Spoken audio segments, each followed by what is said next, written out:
You might have heard someone tell you to protect your yes, meaning you should not feel obligated to agree to things, participate, or take something on that you truly don't want to do.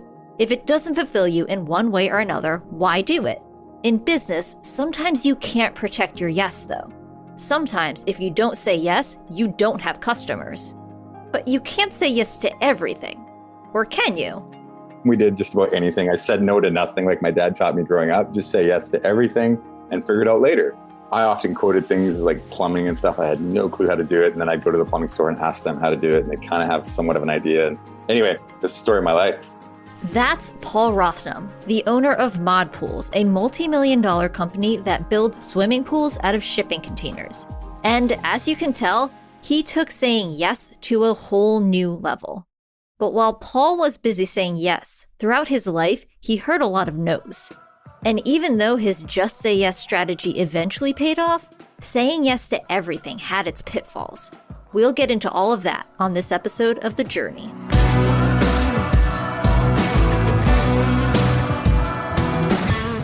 There are always exciting things happening in the world of small business.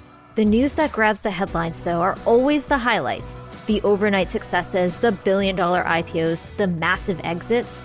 But just like your Instagram feed, that's never the whole story. Let's look deeper than the headlines and press photos. Underneath all of that is the real work of building something valuable and lasting. Don't get me wrong, I love crazy success stories and can be drawn in by those big flashy tales just as much as the next person. But we all know that what's more important than the destination is how you get there. It's the struggles you have to overcome and the insights you learn along the way that make you who you are. So those are the stories we're telling. It's raw, it's honest, and maybe it's exactly what you need to hear. I'm Hillary Georgie, and this is The Journey. So, anyone who owns a small business knows what the difference between surviving and thriving feels like. And obviously, we all aim to thrive. That's why we're excited about our latest partnership with UPS. Our listeners know that whether you're moving your business online or getting into new markets or just trying to make things run faster and more efficiently, small businesses are up against a unique set of challenges. That's why UPS designed innovative tools just for small businesses that are made to help take you to the next level. Learn more about how UPS can get your small business moving forward at ups.com/pivot.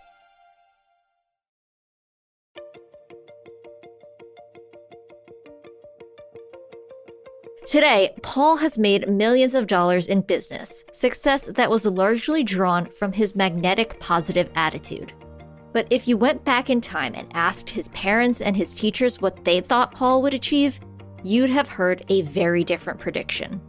My mom was over. Then we get chatting. She says, I wish I could gather up your grade school teachers and show them what you've become, because it was always so difficult. I always got called into these special meetings and they were always so worried about you, and they were convinced that you would become a janitor or a bus driver. She said, so I'd leave these meetings in tears.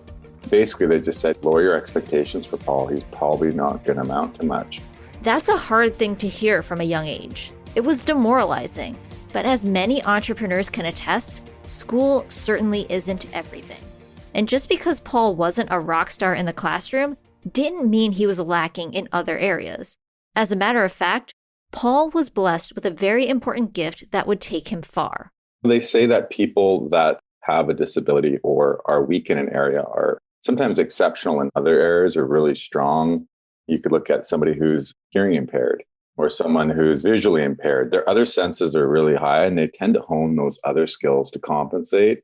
I think my compensating was people skills. Paul's people skills served him well when he started his entrepreneurial journey, which dates back to selling candy bars for his sister. My sister would always get these chocolate bar drives and all these fundraising things, and she would contract me out to do the sales. I'd go door to door. You gotta deal with a lot of rejection, and you got to be sharp on your feet, convince that person to buy that little box of almonds or that chocolate bar. I got pretty good at selling. I was top notch. I sold a ton for her. She got to win all the prizes. I don't remember what I got out of it. I was pretty young. I think I got some free chocolate bars. But being paid in candy wasn't going to buy him the motorbike he wanted. So Paul eventually graduated from selling candy to running a fruit stand on the side of the road. It was there that he got his first lesson in the school of business and life. What really happened to get the fruit stand started, there was a group that we were involved with, and they were a missions group. It was their idea. What they did to raise money to go to other countries and do missions work is they had a fruit stand. And so they said, hey, we'll show you how to do the fruit stand business. You can earn money and then you can give it to us and then we'll buy your ticket and then you can come with us and everything. So the wife of the husband who was running this thing, she came out with me the first day and kind of got me started. And the fruit business is kind of up and down because the seasons kind of come and go with fruit. And all of a sudden there will be nothing to sell and then there'll be something to sell. I raised $1,200 pretty quick. I was making a couple $100 a day, $200-300 a day cash. And I'd buy the fruit in the morning and then sell it. And I learned kind of what your margins need to be. So to shorten the story a little bit, I gave them his $1,200 and then I decided not to go because it was my grade 12 year. And I said, hey, I'm going to need that money back. I can't go. And they said, oh, no, we're not giving you that money back. And that was a hard one. That was the first time someone kind of stole from me or tricked me. That's the real truth behind that story. So screw this. I'm going to do this on my own. Paul had learned a hard lesson about people and money, but he kept his chin up and continued to run the fruit stand on his own. Every day was a new lesson in business, and every day he fell more and more in love with the process. I realized that I could exponentially make money. I could get a good deal on some corn. And if I timed it right, I could buy that corn early enough that I was the first to market. And if you're the first stand on the road selling corn, paying $6 a dozen, but I could sell it for 12. And all of a sudden the light went on and I was like, oh, this is cool. I'm not held back by anything. I don't need an education to do this. I'm not being graded or scored out here. And I have no ceiling on my earning. I can earn as much as I want. For 2 summers, Paul worked at his fruit stand, even trying and failing to expand his micro business to a new location. And while Paul liked business and earning money, the work was not glamorous.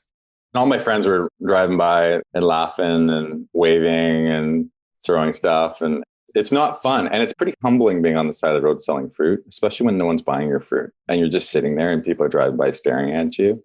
And I think that's something that I had, you overcome door-to-door sales is rejection, feelings of anxiety, like this whole day went by and I barely sold any fruit. And it sucks being out here. I'd rather go hang out with my friends. Those are all the hard lessons you learn. At this time, Paul was still a teenager. And while he was making money with the fruit stand, he knew it was time to find a new, more long-term career path.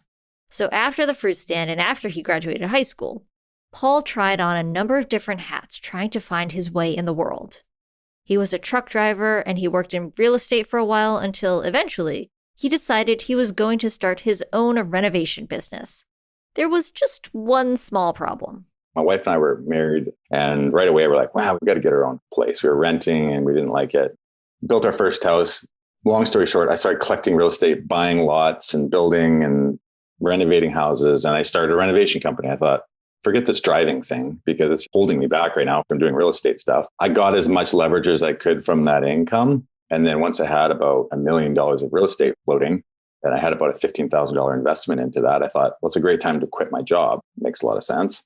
Not really. But I did it anyways. And I told my wife, I said, hey, I'm going to start a renovation company. And she's like, yeah, but you really haven't done a lot of renovating. I'm like, I'll figure it out. It's not that hard. I did our house and I fixed the thing on that house. And she's like, all right, good luck. Paul wasn't worried though, because he had a foolproof plan. I had this ad in the phone book, and this makes it a really old story, I know, but it was called Any Renovations. And the only reason I used that word is because I figured if you had an A, you were at the top of the list. So you get called first. So Any Renovations was born, and true to our name, we did just about anything. I said no to nothing like my dad taught me growing up. Just say yes to everything and figure it out later. I often quoted things like plumbing and stuff. I had no clue how to do it. And then I'd go to the plumbing store and ask them how to do it. And they kind of have somewhat of an idea. And anyway, this is the story of my life. With Any Renovations, Paul's just say yes philosophy fully emerged. From plumbing to electrical to odd jobs here and there was nothing Paul wouldn't do. He'd get a call and the answer was an immediate, yep, we can do that. And one of those yeses changed the course of Paul's life and business. This guy calls me out of the phone book and he goes, "Hey, can you frame a shipping container?" And I said, "What's a shipping container?" He goes, "Oh, it's this big, they're metal boxes and they take cargo around the world." And he's like, "Maybe you've seen them." I'm like, "Oh, I think I have seen one of those." He's like, "Okay, show up on Wednesday and I'll just show you what to do and you can try it and maybe you're able to do it." And I said, "Sure." Again, say yes, figure out the details later. So that's kind of how I started in shipping containers. I ended up contracting with them for about 5 years, built my own company in that company because they wanted to contract everything out. That's how I cut my teeth on shipping containers.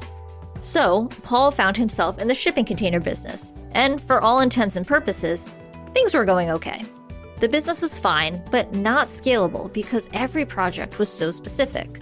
Not to mention that unbeknownst to him, his main customer base, the oil and gas industry, was about to enter its toughest period ever. So what did Paul do next? He went for a little swim. We'll get into that right after the break.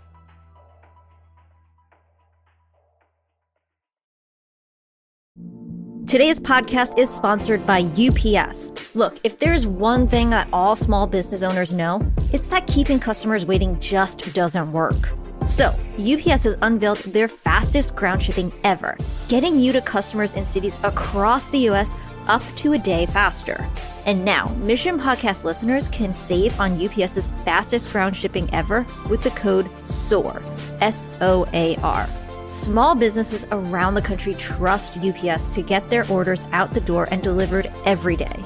Your customers don't have time to wait, and you don't have time to waste. So head to ups.com/pivot and use the code SOAR, SOAR, to start shipping and saving with UPS's fastest ground ever today.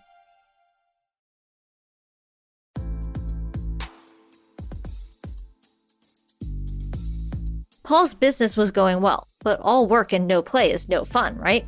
Like most people, Paul and his family loved going on vacation and spending their days relaxing by the pool.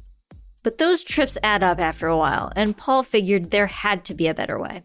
I was vacationing in Palm Springs and we did about 4 trips that year. And on the 4th trip, when you add up your money you're spending on every trip, they're really expensive trips. They're $10,000, $12,000, $13,000 trips, the whole family, because you rent an Airbnb and you've got to have a pool. So that was always my box I checked was pool, got to have a pool.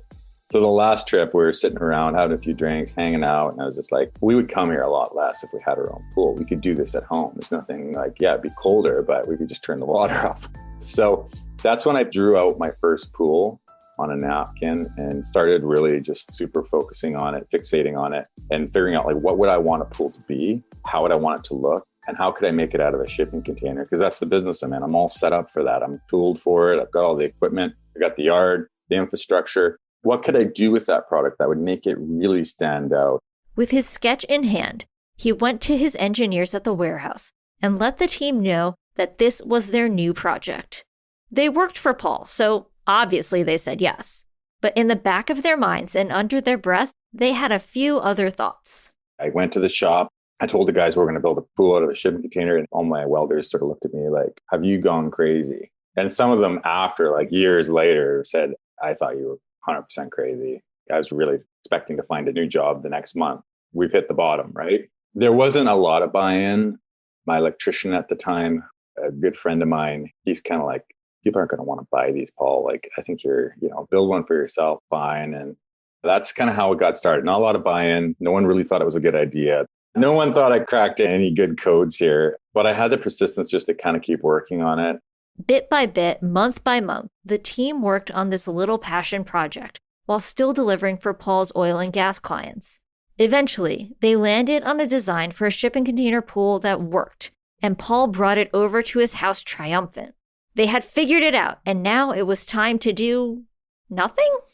I had that pool and I tested it for about 1.5 years, and it sat in my backyard to the point where my wife was like, are you ever going to sell these? You keep telling people that you're going to do it, but you're not doing it. It's kind of like getting old. Paul had talked a big game, and he delivered. He had a pool and a design that really worked. But would anyone want one? There was only one way to find out. Paul and his team set out for some trade shows to find out once and for all whether the idea would sink or swim. And it was at that first trade show when Paul had one of his worst and best experiences all at once. We go to this trade show and we went into it last minute, Vancouver Home and Garden Trade Show. And we got the booth in the back corner because that's one of the last ones available.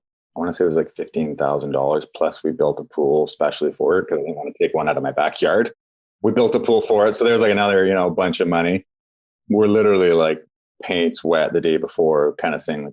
So we're rushing to get this thing ready. And it's like 3:00 on a Wednesday and the show is now open. And you're just like, oh man, you've done so much work and all this setup and filled it with water. But all of a sudden I had this overwhelming sense of anxiety. Like I've really screwed up here. What have I done? What am I doing? I just spent a bunch of money. We don't have a bunch of money.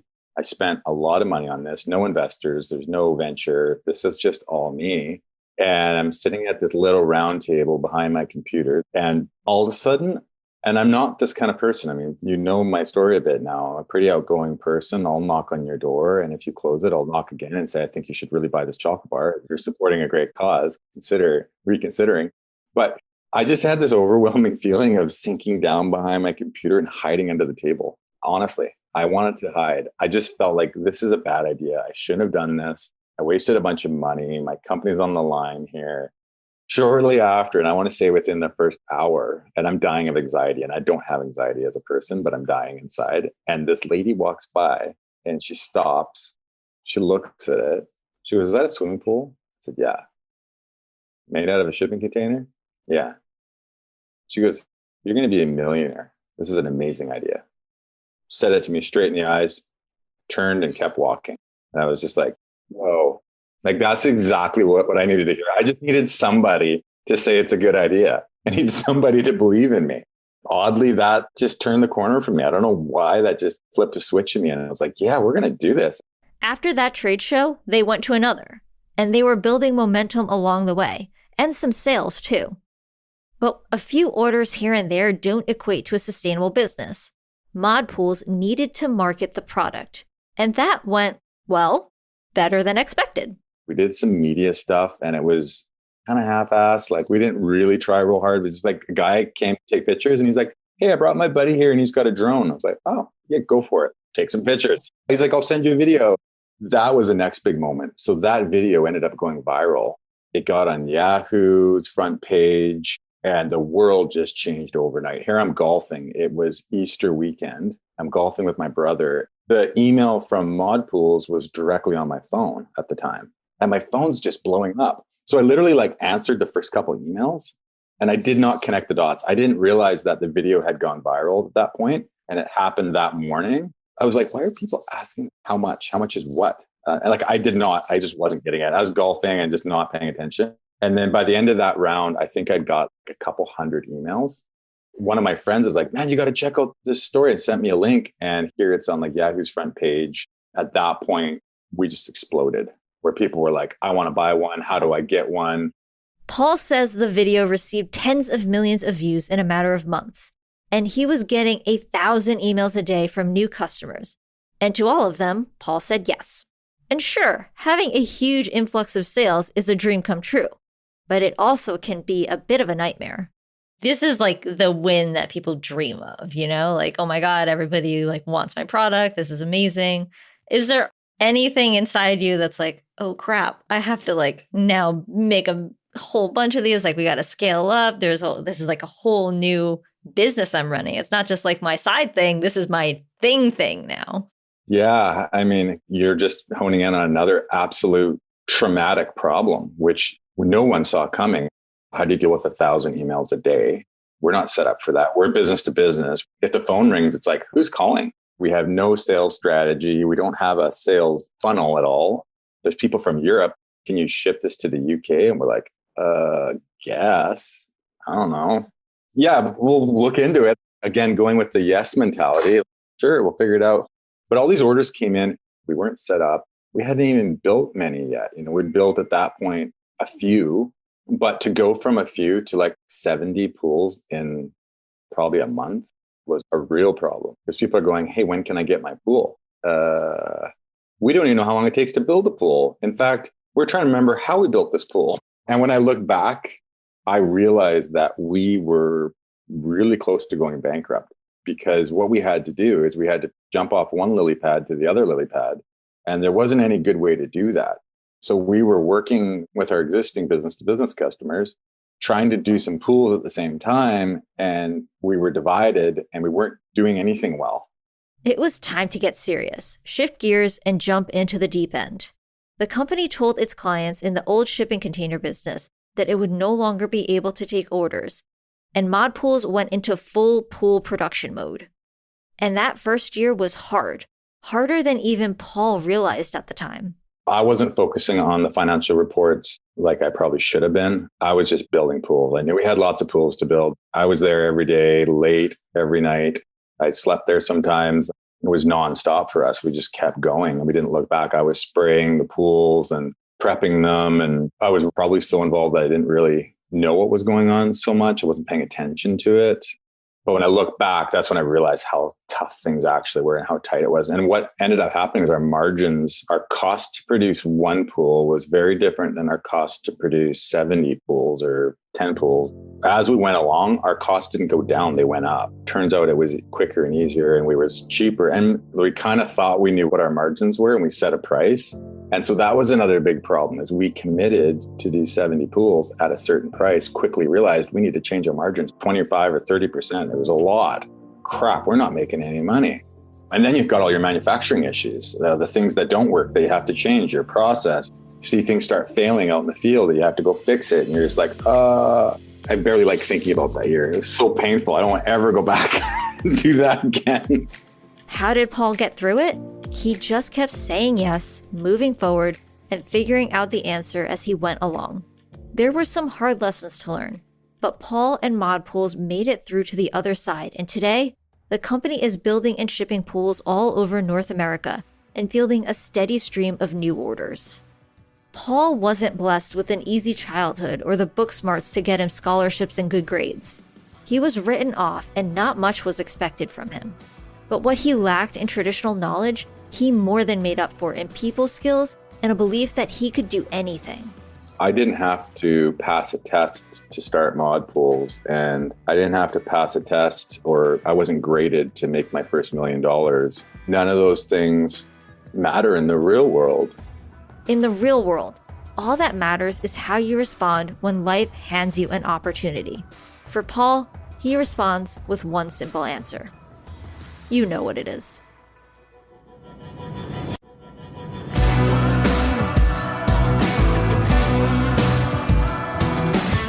The Journey is created by Mission.org and sponsored by UPS. To learn more about the show or mission, visit Mission.org. And to learn more about how UPS can help your business, visit ups.com/pivot.